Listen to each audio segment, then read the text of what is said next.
Halo, selamat malam. Assalamualaikum sahabat cahaya kehidupan semuanya.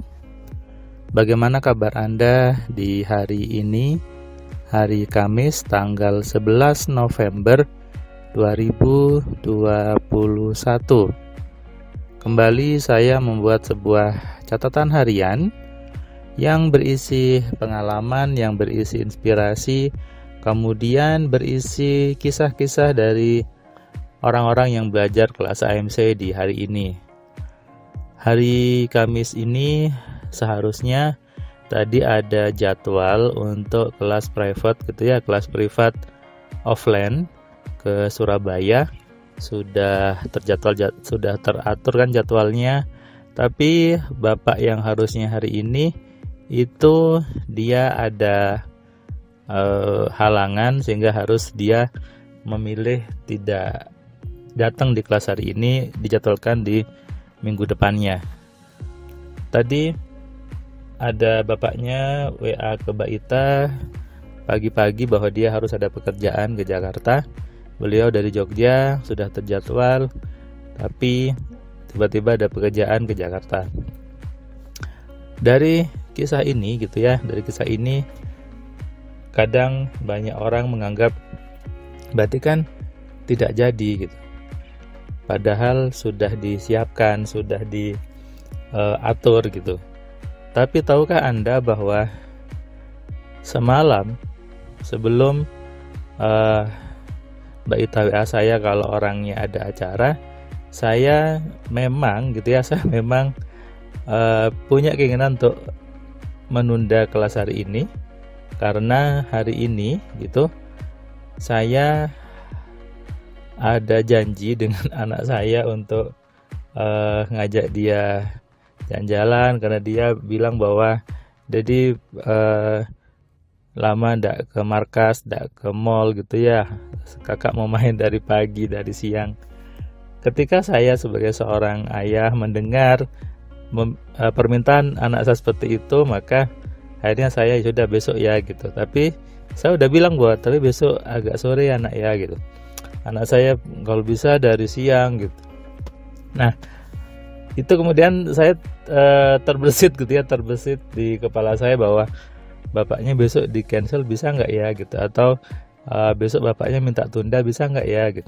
Nah, saya kemudian menyuruh ke sahabat virtual saya untuk mengaturkan itu, dan ternyata terjadi gitu ya. Bapak sendiri yang minta reschedule, minta jadwal jadi atur ke hari berikutnya, ke minggu berikutnya, karena dia ada acara.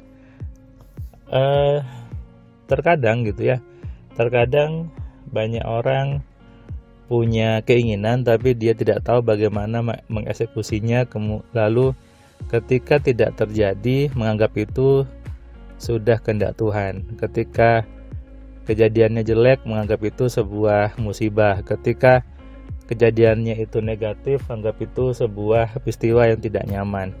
Padahal sungguhnya setiap kejadian, setiap peristiwa itu adalah hasil dari keinginan orang itu sendiri. Termasuk tadi saya misalnya, karena anak saya pengen seperti itu, ya udah saya turuti saja. Kemudian bapaknya yang ternyata meminta untuk reschedule. Anda bayangkan, bapaknya sudah mengatur jadwal kelas privat sebulan yang lalu, dia sudah bayar gitu ya. Tapi tiba-tiba bapaknya minta jadwal ulang. Nah, banyak hal seperti ini yang orang anggapnya keajaiban, orang anggapnya sesuatu yang aneh, tidak masuk akal. Tapi ya itu masuk akal dan itu biasa saja. Saya sering mengalami hal seperti itu, bahwa segala yang kita pikirkan itu memang pasti terjadi. Nah, ini mungkin Anda sedikit kontra gitu ya. Saya enggak kok Mas Firman, saya mikir A, jadinya enggak A. Saya sudah mikir yang baik, jadinya kok jelek. Saya sudah mikir bisnisnya rame, tapi kok bisnis saya sepi. Saya sudah mikir untung, tapi kok rugi. Nah, banyak orang mungkin gitu ya berkomentar seperti itu.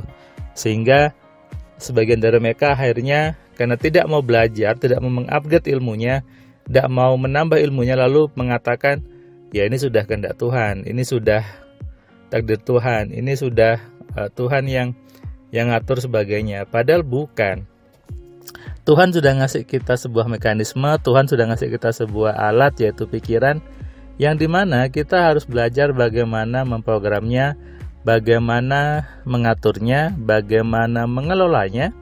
Supaya apa? Supaya hidup Anda, hidup kita sesuai dengan apa yang kita inginkan. Jujur saja, setiap orang tentu ingin hidupnya sesuai dengan apa yang dia inginkan. Jangan Anda bilang, enggak, saya pasrah saja. No, tidak ada orang yang dia sejujurnya bilang bahwa saya hidupnya sudah terserah saja. No, semua orang pasti punya keinginan, semua orang pasti punya impian, dan itulah yang membuat manusia itu hidup. Tapi banyak orang tidak lekat, tidak menempel, tidak melekat dengan impiannya, tidak menanamkan itu ke dalam pikirannya. Sehingga apa?